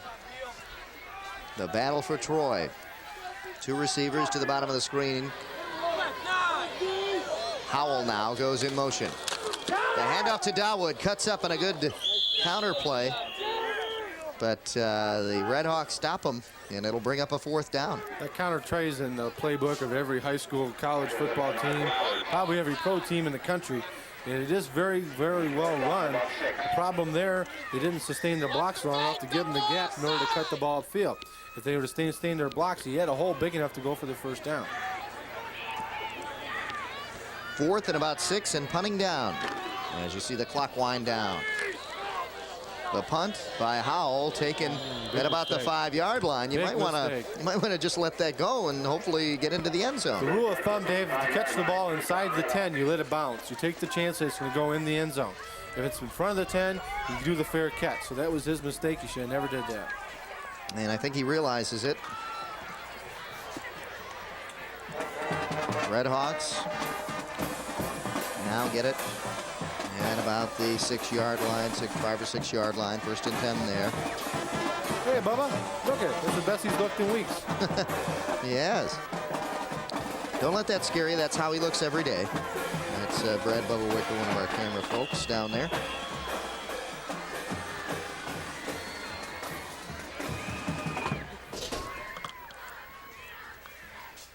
It'll be 2nd down now coming up. The play picking up 2 yards for the Red Hawks. Let's take a look at the replay on it.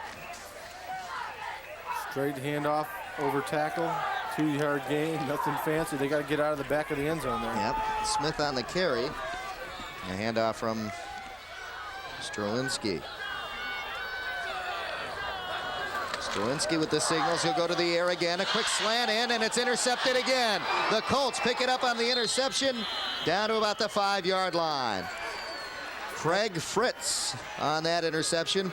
Strowinski was throwing in the direction of 2 receivers, and it could have gone to either one, and it turns out it gets into the hands of the Colts. Let's take a look, Just Bob. a quick slant pattern, tries to hit him in his hands, and he does. Take a look right here. It is in his hands, a little high.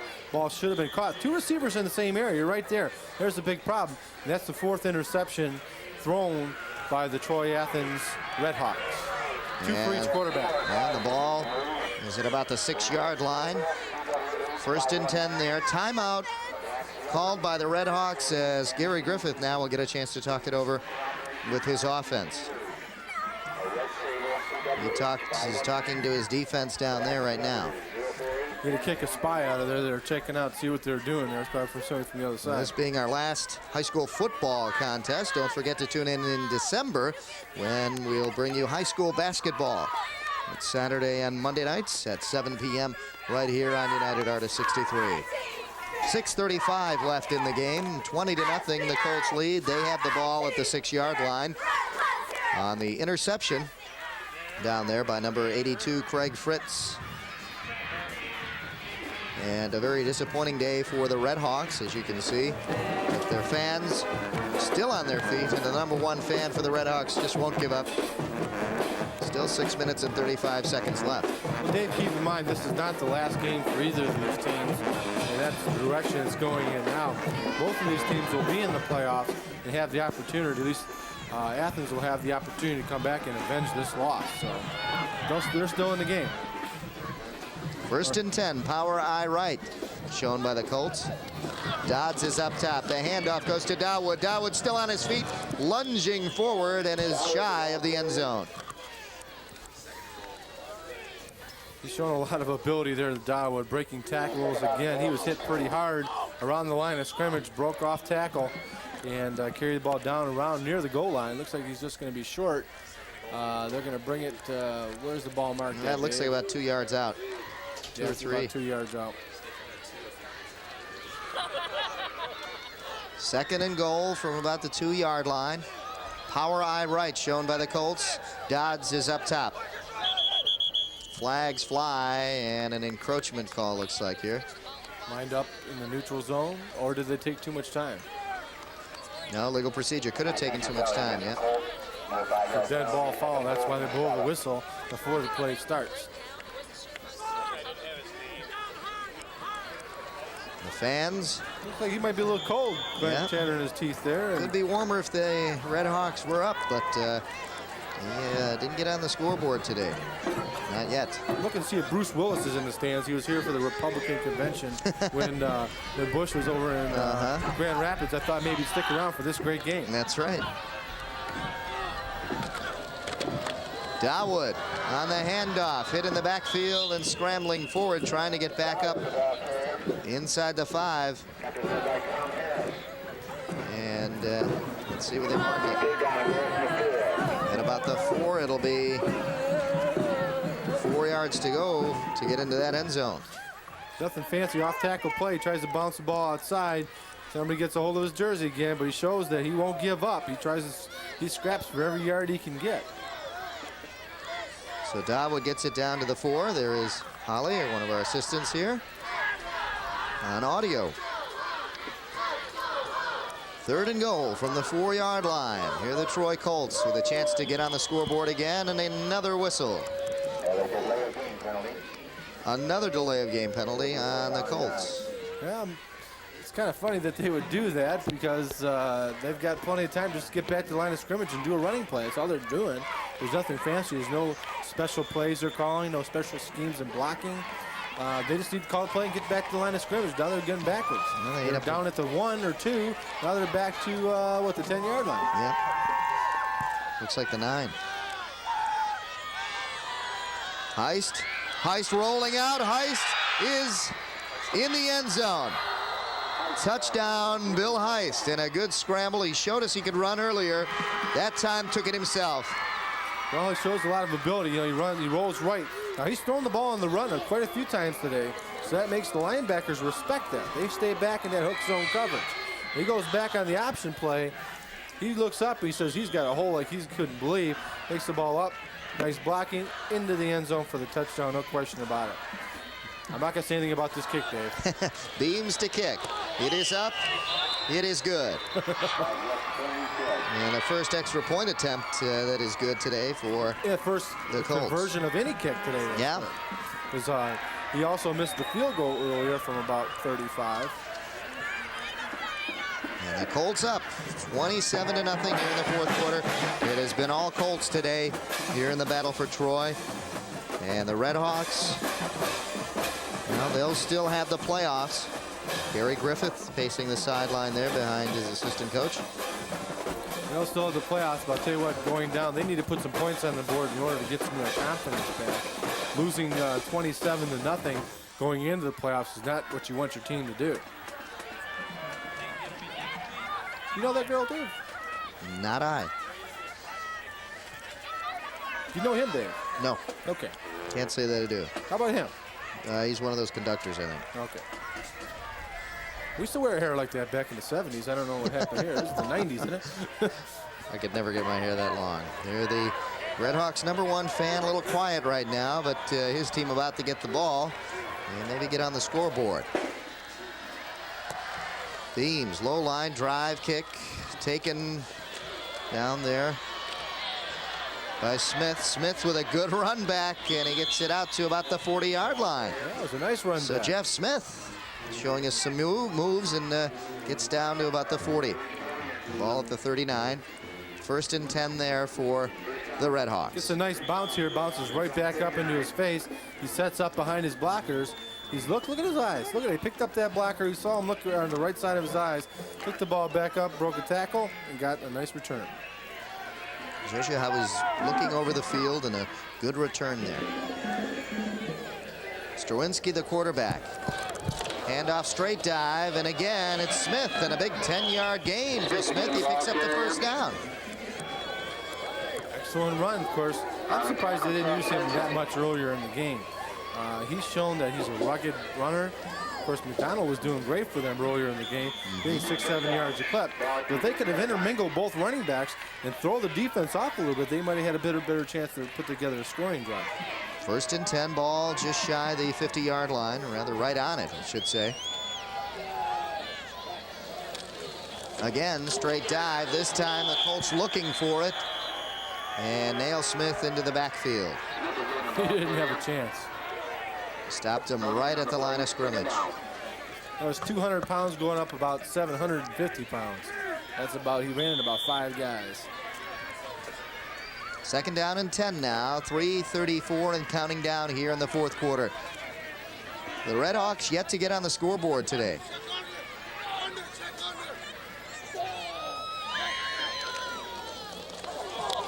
Fumble, and Strowinski knew it. He missed the handoff to the back, and down on the ground.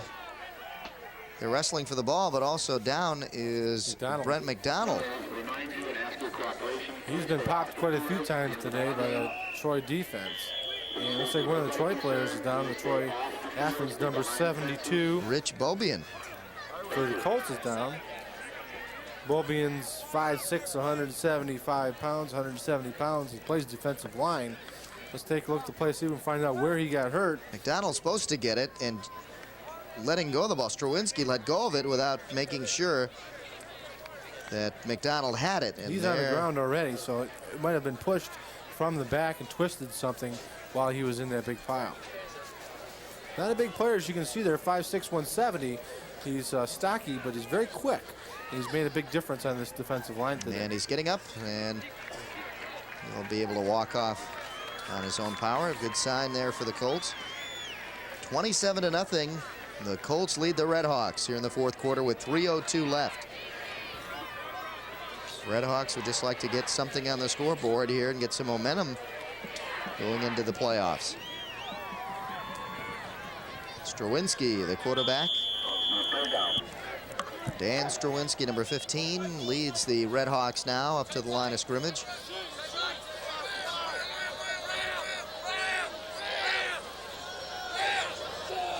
Smith and Sturm in the backfield. Strowinski hit from behind, and he is sacked for a loss. Getting in there is big number 40, Garrett Gould. He was sacked for a loss, as well as one of his receivers were held up at the line of scrimmage. Looked like there had been a holding on the defense that wasn't seen. That's one of the reasons why he was sacked, is as he was looking for his receiver to break open, he wasn't paying attention to one of the Colts coming in. That was number 40, Garrett Gould. He's played a strong game both on offense and defense. Loss of 5, and it'll be 4th and 15. And confusion lineman coming in now for the Red Hawks. Schiller to punt. It is a short punt, hitting at about the 30, and taken there. And a good return by Howell. Howell breaks free. It's between him and Schiller. And Schiller brings him down at the 30. Oh, I'll tell you what, a dejected crowd over here on this sideline where we're sitting. The Troy Athens Redhawks dejected again. All they wanted to do is get out of this game without any more problems. And of course, look at this big punt return. Takes it on one bounce, cuts up, breaks a tackle right there at the initial contact. Now watch him take the ball up, showing some speed, but he's brought down by Schiller, who had the angle on him. He's waiting for him down there. Number 25, you see him come in the picture right about here. Waiting for him, making the tackle at the 30. Back to the action, a handoff to Dawood. And maybe a yard on it. In there now is for the Colts. Quarterbacking is Brian Kipke. 27-0 our score here with 1 minute and 17 seconds and counting down. The Troy Colts in charge of this game and in charge of the Battle of the Troy. And it looks like they'll get away with a big victory here, 27-0, and we're nearing the 1 minute mark. 2nd down and 9. A handoff, and it goes outside to Brandon Mike. Brandon Mike, the carrier, number 29. And looks like they'll run out the clock here. The Troy Colts victorious on the final day of the high school regular season. And both teams will go into the playoffs. Kipke, number 7, the quarterback. I formation in the backfield for Kipke. Kipke takes it himself. And he gets up close to a 1st down. Let's see. Keep in mind, folks, this is not the end of the season for these Red Hawks. They're going to come back. They've got another game. They'll be either playing King or Eisenhower in the playoffs, depending on how each one of those teams do. Here's the quarterback sneak. The reason he's doing that is they gave it to him, and that'll probably be the last play of the game as the clock is ticking down. He did get the 1st down, but it's consequential now because that's the end of the ballgame. That's it. That will end our 1992 season, and the Troy Colts end on a big positive note, 27-0 over their big rivals, the Troy Red Hawks. And the Red Hawks, definitely a disappointing loss for them, but a great season for them as they head into the playoffs. There you see Gary Griffith, undefeated this season in the regular season, and he looks forward to the playoffs himself. And he did it with not a real strong Troy team. They had a good balanced team. They had a good offensive and defensive line, but not a lot of size. They made up for the size with quickness and determination, and they play mistake-free football. And I think that's the key to their winning success. We'll be back to wrap up this 1992 high school football season right after these messages. The final score here from Troy Athens High School, 27-0. We'll be right back after this.